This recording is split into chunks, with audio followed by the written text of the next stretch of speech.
Hello दोस्तों, राधे राधे। दोस्तों, आजकल ना हिमाचल में 2-4 दिन पहले एक एसिड अटैक हुआ है। पता ही होगा, आपको भी पता ही होगा। सोशल मीडिया पे फैल रही हैं, वीडियोस आ रही हैं। अब तो चंडीगढ़ पीजीआई से भी उस महिला की फ़ोटोज़ आ रही हैं सामने। तो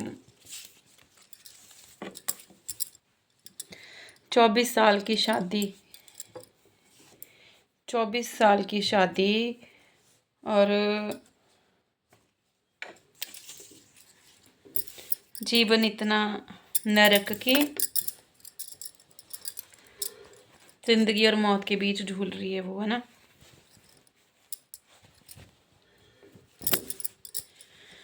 औरत पता है एक गलत इंसान के साथ सालों तक पता है कैसे रह लेती है। हमारी जनरेशन की औरतें, हमारे से पहले वाली भी, कि बच्चों को लेके कहाँ जाएं, बच्चों को लेके कहाँ जाएंगे,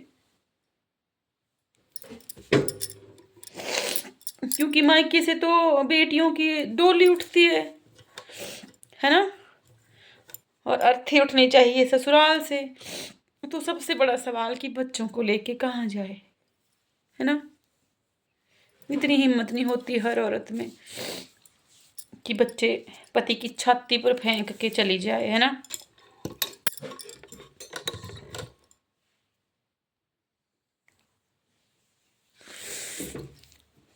चौबीस साल ऐसे तो नहीं बीत गए होंगे चुटकियों में। अब उसके परिवार की तरफ से, उसके मायके की तरफ से वीडियोस सामने आ रहे हैं। कल उसकी आईडी सामने आई तो मैंने उसकी आईडी खोल के देखी तो आवाज उठा रही है, सोशल मीडिया का सहारा लिया उसने। कंप्लेन भी कर रखी थी पुलिस में कि मुझे उससे खतरा है, और अपने लेवल पे उसने सब कुछ कर रखा था। एक लिमिट तक सहने के बाद उसने विरोध भी किया, है ना। तभी तो उस आदमी की इतनी ईगो हर्ट हुई कि उसने देखो एसिड अटैक तक कर दिया, है ना। छी, मर्द होते हैं ये, ऐसी हरकतें करने वाले मर्द कहते हैं खुद को। भाई सीधी सिंपल सी बात है, दो लोगों की अगर नहीं निभती है, नहीं निभ रही है ना, तो भाई रास्ते बदल लो ना, अपने अपने रास्ते अलग कर लो। जान लेने का हक किसने दे दिया है? जान लेने के लिए बैठा नहीं है कानून, कोर्ट बैठे हैं बड़े बड़े। तो भाई नहीं निभती है तो जियो और जीने दो, जियो और जीने दो। पर पता है ये कौन मर्द होते हैं? ये वो मर्द होते हैं जो मानसिक रोगी होते हैं, मानसिक रोगी होते हैं ये प्रजाति इस टाइप की।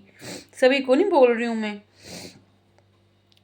अपने परिवार के लिए जान दे देते हुए मर्द भी हमने देखे हैं। लेकिन ये जो प्रजाति है ना, ये मानसिक रोगियों की है। वो ना तो ढंग से रहेंगे, ना तो वो अपनी पत्नी के साथ ढंग से निभाएंगे, और ना ही वो छोड़ेंगे, क्योंकि उनको लगता है कि अगर हम अलग हो गए तो ये तो खुश हो जाएगी, इसका तो जीवन सुखी हो जाएगा, है ना।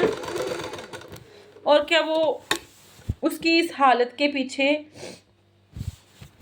क्या वो अकेली जिम्मेदार है? उसकी इस हालत के पीछे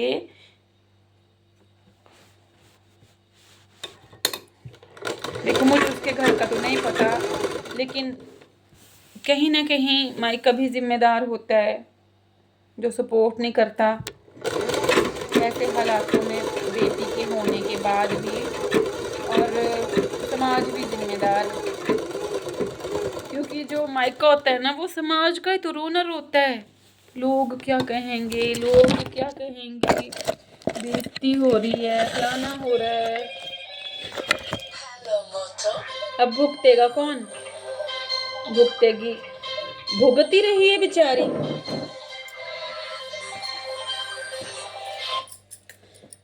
भुगत ही तो रही है। हेलो। हेलो। हाँ जी। हाँ जी, नमस्कार जी। नमस्कार जी। ममता कुमारी बात कर रहे हो? हाँ जी। ओके मैम, मैं रिलायंस ऑफिस जियो से बात कर रही हूँ। रिचार्ज वालों ने भी जीना हराम करके रखा है। तो भाई समाज नहीं आएगा तुम लोगों को रोटी देने। समाज तो वो समाज तो वो कुत्ता है जो खाता किसी और का और भौंकता किसी और पे, किसी और के लिए है। तो भाई समाज उसका इलाज नहीं करवाएगा। समाज अगर वो मर गई तो वो जिंदा नहीं कर पाएगा। अभी भी समाज के दोगले लोग भौंकेंगे, उसको भी बोलेंगे बुरा, बोल रहे होंगे भाड़ में जाओ सालो, मरो कहीं जाके। ऐसे समाज का तो बेड़ा गर्क होना ही है। पता तब चले जब खुद की बेटियां मरें, जब खुद की बेटियां मरेंगी ना ऐसे, तो पता चलेगा। बोले आप खुद अगर हम सुखी हैं तो हमें लगता है पूरी दुनिया ही सुखी है। ऐसा नहीं होता है, हर कोई सुखी नहीं है। और आज की जनरेशन नहीं सहती है ये सब। आज की जनरेशन नहीं सहती है ये सब भाई। वक्त रहते डिसीजन लेती है। देखो 24 साल उसकी शादी को हो गए, जाहिर सी बात है बच्चे बड़े हो गए होंगे, है ना। आज नहीं तो कल वो बच्चे उसका सहारा बन जाते। तो भाई अगर आप किसी गलत रिश्ते में है ना, तो वक्त रहते डिसीजन लो और छोड़ दो ऐसे रिश्तों को। ऐसे रिश्तों को तो ढोल नगाड़े बजा के विदा करो, जो आपकी जान के दुश्मन है ना। बाद में मोमबत्तियां लेके चलने से, सड़कों पे धरने देने से कुछ नहीं होने वाला है। ये भारत है।